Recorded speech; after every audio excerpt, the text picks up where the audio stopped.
Welcome to the Enterprise Builders Podcast, powered by P3, where we feature top industry leaders discussing what it takes to build a profitable company and stay on top. Now, let's get started with the show.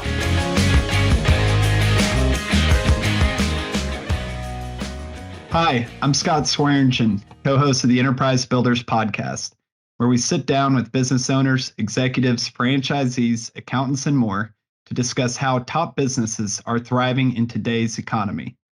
Before we get started, I need to thank Larry Levine, a P3 cost analyst franchisee, for getting us in touch with today's guests. This episode is brought to you by P3 Cost Analysts. Since 1991, P3 has been helping businesses and government entities across the U.S. determine if their non-payroll related expenses are accurate and cost-effective.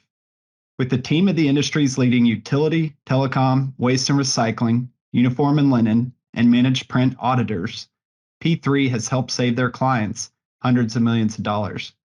Their experienced auditors have helped tens of thousands of businesses, from small business to Fortune 500. To learn more, visit costanalysts.com.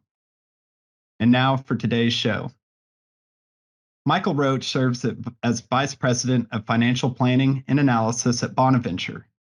Bonaventure is an alternative asset management firm specializing in property management, investment management, architectural design, and development of multifamily rental properties. Headquartered in Alexandria, Virginia, Bonaventure is considered one of the top 15 most experienced housing and urban development companies in the nation. Bonaventure has completed over $2.25 billion in transactions and over $500 million in HUD loans. Additionally, Bonaventure manages over 5,800 apartment units. Prior to taking the vice president position at Bonaventure, Michael served in the Marine Corps Reserves for 6 years, where he achieved the rank of sergeant. His service includes a deployment to Iraq. Additionally, Michael spent 5 years working in investment banking, where he focused on merger and acquisition analysis, as well as turnaround management. Michael established a financial planning department at Bonaventure. He continues to focus on merger and acquisition analysis, turnaround management, and strategic initiatives for the company. Michael, welcome to the Enterprise Builders Podcast. Thank you for taking the time to visit today. Thanks for inviting me on. Happy to talk to you today. Yeah, great, Michael. Well, let's just jump right into it. First question, I'm always interested in this, and thank you for your service to the country. We really do appreciate it. So let's start with that time while you're with the Marine Corps. What can you tell me about your experiences, particularly with your deployment in Iraq, and how that has helped shape you as a leader that you are today? Sure. So, I mean, obviously a huge impact, right? You can't go through something with the sort of challenges and interesting situations that arise, like the Marine Corps and a deployment, without picking up a couple of things along the way. And Sure. A couple of the most important takeaways for me were just being able to see how important the ability to kind of make decisions and act and then adjust your path as you go. That was one of the most important decisions or most important pieces of information that I picked up that have helped me develop into leadership roles now is just being able to see how to do that. And then the other thing is really learning how to build relationships with people from all different walks and backgrounds and be able to understand different motivators, different drivers for people, and being able to interact with a really broad and diverse group of people and find ways to be able to connect with people. I mean, in the Marine Corps, you have a little bit of leeway in how you motivate people. So it's a little bit simpler there, but you get some really interesting perspective into seeing how really effective leaders are able to connect with people and make them want to follow them and want to do things that maybe are not that great of experiences, but they want to keep up with whoever their leader is. And so seeing really good, effective leaders who can get people to want to do the thing that they're trying to get done, want to accomplish the mission and participate, instead of kind of sure, I'll get out there and I'll begrudgingly get through this because I know I have no choice. That's one way to get things done is a strong hand, but seeing Doesn't the work most for effective everybody. leaders, yeah, Yeah, but seeing yeah, how the most yeah. effective leaders are able to encourage people to choose to come along on the journey has been a huge lift to the way that I view things in a leadership role. I'm sure, and I'm sure that like you're touching on there, those different ways of either motivating or leading that you're exposed to in the military, you probably get a little bit from a lot of different leaders that you were exposed to within the military. That's awesome. Yeah, absolutely, and all different levels of leadership too. That you get exposure Sure, to. You know, a lieutenant colonel probably has a different methodology for motivating people than your corporal, who's your squad leader. You know that there's a different level of interaction and seeing kind of also what the strategic goals of that person sure, are, to be able to see like you're going to respond or you're going to act this way and drive actions in this way because your mission is different. If you're a high level leader, you have maybe a battalion or a company or something like that's working for you compared to a team or a squad leader that has four people that they need to really motivate to do a very specific task in a short order of time. That is just being able to see how the different scopes come together and everybody has different functions and are able to use their function to drive results in their realm. kind of situational leadership, right? Yeah, exactly. You Exactly. kind of got to be able to make those decisions like you were talking about. And then how can I lead? How can I get the buy-in given whatever situation you're in? Yep, Applies in exactly. business very much so. Yeah, that's great. Exactly right. That's great. Yeah. That's great. Well, let's move from that kind of into your role today with Bonaventure. Again, I want to start just kind of big. The multifamily housing is a space that we are seeing a lot of investment in. I know those trends are continuing, and this is both in development and acquisitions. I know that part of what you're doing is you're going out and you're looking at investments for Bonaventure. Um, what can you tell me? What are you looking for when you're performing an analysis for development or for an acquisition?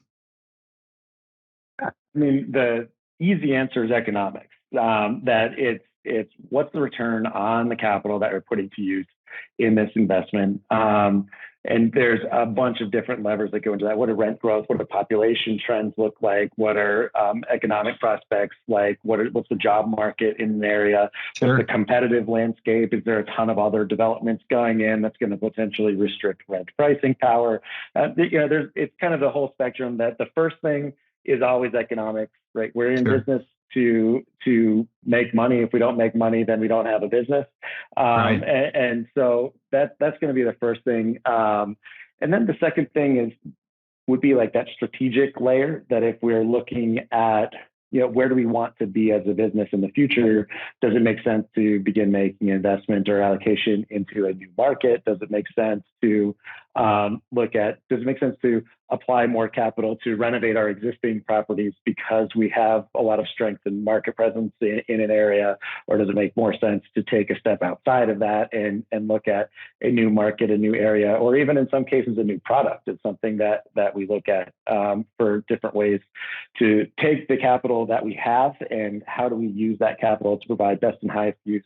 And we do a really full scale analysis of all of the different sure. components of who are the people who are there, what do the future prospects look like, and trying to predict the future is, it's always a tough thing. But if you can start to recognize trends and see what's happened in other markets and start seeing where we've had success, how can we build on what we've learned so far to be able to see this trend is relevant to our analysis compared to this trend sounds nice, but it's kind of noise. Right. And then just being in the market and building relationships with people who are doing the same thing or similar things, and kind of finding out what's the feedback, what are we hearing from the market, what's out there. So I mean, there's a ton of analysis that goes into it. We got a whole team of people that do really deep dives on any type of analyses like that. But it'd start with what's the potential return. Then we build scenario analysis and kind of say what's the spectrum, what's the order Right. of magnitude likely range of outcomes Right. and then decide what's the best risk-adjusted return that we can get. That we don't make huge gambles. Our goal is to buy and hold things long term, or build and hold things long term. And so, if we look at over a long term hold window, where does our risk adjusted return come in? We're not going to react and just jump into a market because that's what everybody's doing and throw money after it. We're going to look at, what's a 10 or 20 or 30-year window look like? Sure. And looking at what you guys offer at Bonaventure, it seems like what you guys might be doing a little bit uniquely compared to maybe some of the other companies out there is it does look like you do put quite a bit of emphasis on joint venture projects. Is that something that you do to possibly help mitigate risk? And then, or is it more of a, hey, this is just a great opportunity. It fits within, kind of our risk tolerance and our investment, strategies. It seems like you can maybe do a little bit of both with that joint venture. Would that be fair to say? Yep, that's exactly right. That we do get to distribute some of the risk ultimately it's an equity partner, whether it's through a land contribution or something, that we're sharing that risk. And if we get a good JV partner who we try to align our strategic goals with theirs, we don't want to strong arm anybody into a deal with us or anything. But if somebody is looking for a long-term window of stable cash returns, and is willing to contribute something to that partnership in order to get to that end result, then we can, even if the market, like right now, the market is really frothy. There's a lot of unforeseen things with debt is getting very expensive, and construction materials and subcontract pricing is all getting pretty high. It's coming back a little bit, I think, but it's trended very high over the last couple of years. And by having good JV partners, we potentially have the opportunity to see what happens. We don't have to get it done right now today. So we do get both, like you said, that risk adjustment, that we can mitigate some of that risk by getting with a good partner. And we also can say, hey, here's a great deal, here's a great opportunity that we can drive this thing forward and build a great, strong partnership with somebody who wants to take advantage of the same opportunities as we do. That's great. And along those lines, strategic partnerships, joint ventures, things of that nature are obviously tough to put in place. They're tough to manage. Aligning expectations can be difficult. Outside of the economics, what might be one of those things that is of utmost importance for you or for Bonaventure when considering a JV project? So the most important thing, and it's something that, it's probably trite to a lot of people, but we really are a company that has a set of core values that we do our very best to live by. And so if we have people that we can build relationships with or come in contact with in the market, and we can say, hey, what we are is we're accountable, right? We have come up with creative solutions. We have all of these things this is what we do. This is who we are as people and as a business. This is who we're looking to partner with. And we can make a decision about, are these people in line with our core objectives, with our core kind of character traits? Is this who we are as a business? And then we can say, yes, let's make that decision. So aside from the economics, that's the most important thing is who do we want to be as a business, and how do we find people who want the same thing? Because that is really what drives the vast majority of decisions that we make. It's kind of here's our core values chart. Do you align with these? And we have it's legitimately a checklist of like plus, minus. Of here's our core values, and do you align with them? And a minus is in general, it's an automatic no. And anything more than 2 plus minus is pluses. Right. So it's really a part of who we are as a business, and that's going to be, once we get to the economics of this makes sense, then is this the partner that we want to tie ourselves to? And they should feel the same way. So that's really what we drive for. That's the most important thing to our business decisions. Yeah, that's great. That's great. Let's keep talking about maybe kind of some of these trends within the marketplace and what Bonaventure is doing. Um, I was reading some releases, and it talked about just September this year. Bonaventure acquired two properties in an UPREIT transaction. Number one, can you just talk about kind of what an UPREIT transaction is, and then number two, what makes an UPREIT transaction so appealing for Bonaventure and your goals as a company? Yep. So short answer is an UPREIT transaction is somebody exchanges their ownership in one property for partnership units Yep. in Bonaventure, and so or in whatever the entity that's set up for them to become partners in.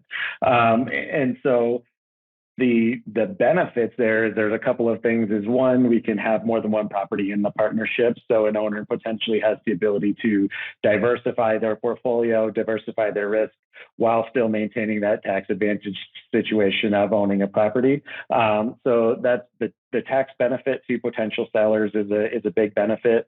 There are cases where we can get attractive pricing because maybe say one partner or something, one equity partner wants to exit and cash out where the rest of them want to stay in. It allows for an opportunity for maybe one partner to be bought out, the rest to roll into an UPREIT partnership. And so I think that there's a lot of benefits there. And then, it also just Let, allows, go ahead. let's talk about let's take it back. I know that um, you have a place on your website, and it's bonaventure.com, correct? Mm-hmm. Yep. Yeah. Where it talks about kind of how somebody might reach out and say, I'm maybe interested in partnering. Is most of these partnerships that are coming up, is this people reaching out to you, or is this you all seeking them out? How can you talk about how those opportunities come up? Yeah, it's a combination. We have people in the company that have been doing multifamily real estate development and management for 20 and 30 years. Yeah. And so once the world is small in a lot of funny ways. Sure. And so Yeah. it's being Good able old fashioned networking. Yeah, exactly. It really is who you know. And so there are cases where there are people who are interested in an exit or who are interested in taking a different strategy, a different approach. And then obviously we are looking for the highest and best use of capital. So if we know of somebody who maybe is contemplating, or there's a bunch of different situations that would create a potential reason that somebody would want to exit or look for a strategy. We reach out to those people, and some of those are through any variety of relationships, whether it's financing relationships or banking relationships. Somebody always knows somebody, and so being able to take advantage of that in situations where it makes sense. And then we dive in, do a full diligence process, and again, come to a place where we say, is this a person that we want to partner with? Is this a property that aligns with what we're looking for to build a portfolio around? Is this a location that we are comfortable with or looking to get into? Just kind of all of those same core due diligence things. And then we look at, what's the return on this, that if we do provide some sort of a return to these investors, does that align with their needs, and does it align with our needs as a business too? Yeah. Let's keep on this kind of growth conversation and diversifying conversation. Obviously, with your housing development, it looks like you all have kind of ventured into, you focus on senior living communities, particularly the developing a resort style senior community. What is it about that space that makes it appealing to Bonaventure? So a couple of things about it that I think are the primary drivers. One is diversification of what we're doing, that the population is aging, and there's going to be a growing need for product for people to have as a residence. Another is it's generally long-term tenants. Once the project is built and once it's stabilized, you don't have the high turnover. You're able to build more consistent cash flows, and it provides a really, again, with a long-term hold window where our goal is somewhere between long-term and forever.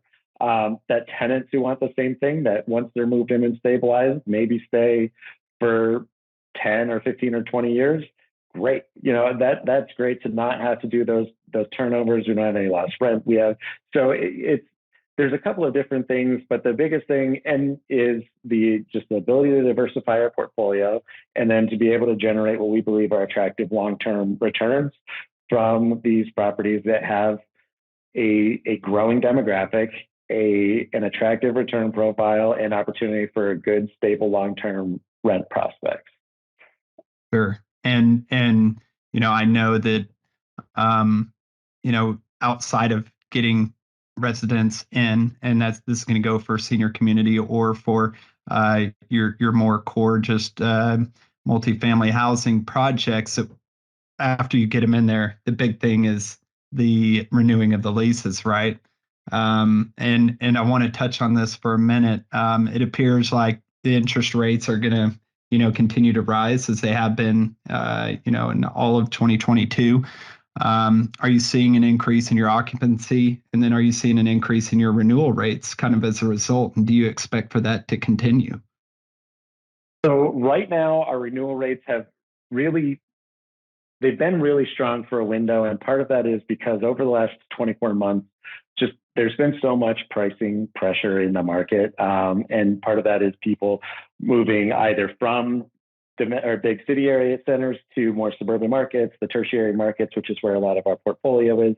There's been a big migration as there's been more remote work opportunities and things like that, that there's just been a huge demand for rental products that has made it so either we had like a big turnover, and then it's been a lot of people who we've had cases where even people have been like, well, I'm going to go find somewhere else to live, and then seeing what the rest of the market is doing and saying, maybe I will renew for a slight increase. Sure. And so sure. We're seeing really strong renewals. Our occupancy is at around 95%. So Wow. We had some of our core properties, it's been more like 97%. We've actually had to manage occupancy in a way to make sure that we have something that we can turn over and we can get people moved into, with it being clean and all the things that we would insist on for our properties.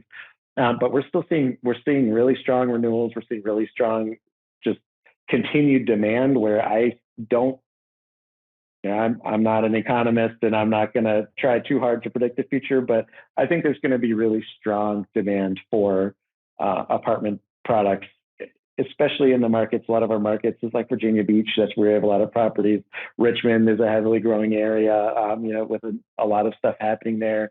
And so I think that in those markets, there's probably going to be continued strong demand and really good occupancy and renewals. We got kind of even tied up with some of the stuff around COVID, where we weren't able to get turnover and things like that, where maybe we would normally have in the normal Sure. course of business, but that we're still seeing just a ton of demand and near double-digit rent growth across our portfolio. Right. That I think it will slow as the market gets. It can't go much hotter, or can't get much hotter, right? Right. But it's also, it's a right, wrong, or otherwise. The more expensive capital is, the harder it is to get a single family home, and it kind of leaves some stickiness and demand, I think, for the multifamily product. Yeah, it seems like it's been an attractive option over the last year or so, and obviously leading to probably some occupancy and renewal rates that probably haven't been seen in a long time. And let's hit on those renewal rates because that stuff isn't likely happening for everybody out there. Bonaventure was recently named the number 4 management company nationwide in the EPIQ index. The way I understand it, that index is primarily based on customer experience and a level of management that customers expect within those communities. You're not just going to get, those high renewal rates if it's a poorly run facility. What can you talk about?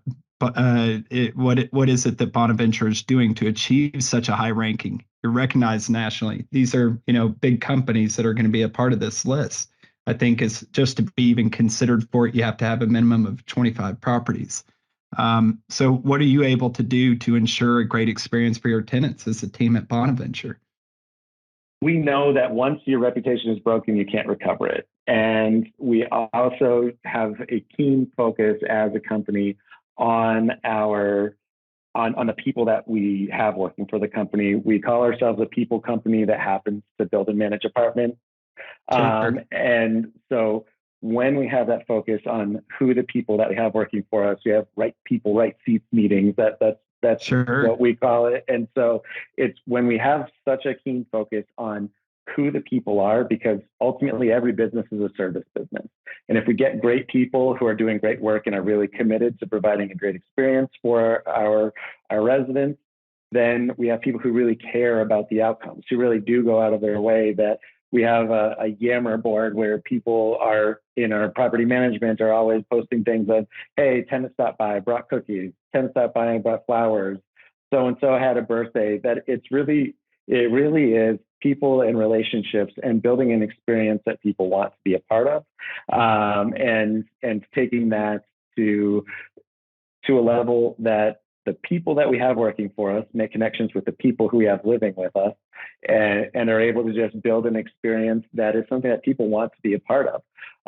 And we have great attractive properties with good quality amenities, and then add to that the human connection factor. Sure. that Yeah. makes it so leasing agents know people on a first name basis at the properties, and that we have our asset management group will go and build those relationships with the people at the properties, so nobody feels trapped on an island and they feel like they really are a part of some community, and the employees feel a part of the whole Bonaventure community, and the residents feel a part of the respective communities that they live in, like Quarter Path or Infinity, whatever their community is in our portfolio. That's what they're a part of, and it's something that I think we do a really good job of building around the people that are in our business. And as long as we stay focused on that, I think that we'll be able to keep providing a good quality product for that people want to live in. Well, I think it speaks, a lot to your company culture. It seems like it's really strong. It seems like you have a good sounding board to base every single decision off of that makes it, a little bit easier maybe sometimes to make some of those big decisions. And I think that that's a sign of a good, strong company for sure. Let's talk about maybe some things within your career. Is there anything that kind of sticks out in your career that you might consider one of those turning points or proudest moments of your career up to this point? So proudest moments of my career is the first time that I got to hire somebody and I became responsible for somebody else's career. Like, I'm a pretty motivated guy who wants to work hard and get things done and take next steps. That has always been a focus for me. But taking that next step and hiring Sure. somebody else, and now realizing that just like I was looking for a mentor and I wanted this support and kind of these things, now all of a sudden that's something that I have to provide to somebody else. Yeah. And so to be able to build out my first successful team and to have relationships with them that that was years ago now, and to be able to still reach out to them and be able to still stay in touch and hear back from them on, hey, Mike, saw that you're doing this. That's great. Here's what I'm doing. And just to be able to see how something that we all go to work because we get paid, but being able to see the actual impact that you can have on the people that you come into contact with and the world around you by doing something different, and by trying to really take those golden rule steps of, Yeah. how would I want to be treated, and remembering what those positive influences on me were. That most of the most positive career influences that I've had, it wasn't some big relationship. It wasn't some crazy thing where we had a structured plan. It was somebody who took time out of their day, out of their schedule, and said, Mike, I'm willing to make an investment in you of my time because I think that you're worth expending that energy into. And nobody says that, but you can tell by are Yeah. they willing to walk through the training things? Are they willing to show you a couple of extra skills that you would have had to spend years learning on your own that you can now pick up from somebody else? And so to be able to kind of take that full circle of having somebody who put some investment into me and knowing how that helped me and pushed me through my career, to then be able to have that same opportunity to give back to people who are working as part of my team has been like probably the coolest, most satisfying thing that I've done in my career so far. That's great. That's great. I love it. It is, it got to be incredibly gratifying for sure. Along those lines, and we'll kind of wrap it up here after this question, but, you talked about some mentors maybe on you. Are there any mentors, books, or other influences that you'd like to mention as having a big effect on your career? Sure. So mentors for me, it really has been my family, especially Yeah. like my grandparents, that just seeing my dad was the baby of his family, and my grandparents were in their 70s when I was born. And so it's kind of my grandpa lived to be 101. So, Wow. Nice. so to kind of be able to see how through all stages of his life, his focus wasn't on what he was doing. His focus was on what can I do to give back. He was a writer and a storyteller and was an editor for a newspaper. And so he was always just about how do you expand your mind, expand your experience, and do something to give back. That they did downtown renovation projects and set up festivals and all these things. They're 80 years old. They don't have to do any of that. Yeah. They took a canoeing trip down the Amazon River in their late 70s because they wanted an authentic experience. Wow. And just to see people like that who live their life as fully as they can and recognize that, all that you have is the time that you have, and trying to use that in a way that leaves an impact on the world, the people around you, and provides you with an experience that's really great. And also that you can still really care about people.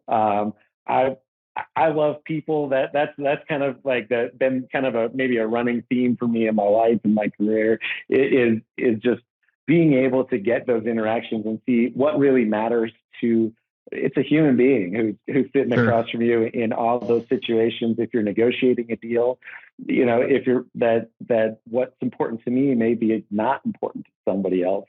And I need to recognize that and be okay with that. And so to see those influences in my life where they achieved a high level of personal and professional success, and they built relationships with people from all walks of life and backgrounds, and had just so many experiences that I think are uncommon just by building relationships with people. And so that was a huge influence in my life. And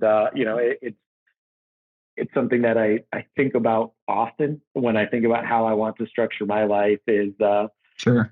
to realize that the stuff is nice, but it's really your path to get there that's the more important thing. And that's probably the primary one. Yeah, I know I said that last question was it, but one last question. Do you see yourself possibly continuing the family tradition and going down the Amazon when you're in your 70s? I don't see myself doing that. That is not the experience that excites me. But it's building relationships with people and learning new skills and stuff. Yeah. I remember my grandpa when I was a kid sitting with a tape recorder and running back and learning to speak Spanish for 6 months before they did, so he'd be able to interact with people. So those things, the constant learning and developing and saying, I can be a better version of what I am all the time, for sure. That's the tradition. Yeah. Probably doesn't mean backpacking down the Amazon for me in my later years, but we'll see. We'll see. Life is long. That's great. Well, Michael, I really appreciate your time today. And for anybody interested in learning more about Bonaventure, whether it be for a place or for an investment, please look at their website. It's got a lot of information on there regarding both. It's bonaventure.com. Michael, really appreciate your time today. Hey, Scott, thanks a lot. I appreciate it. Thanks for having me on.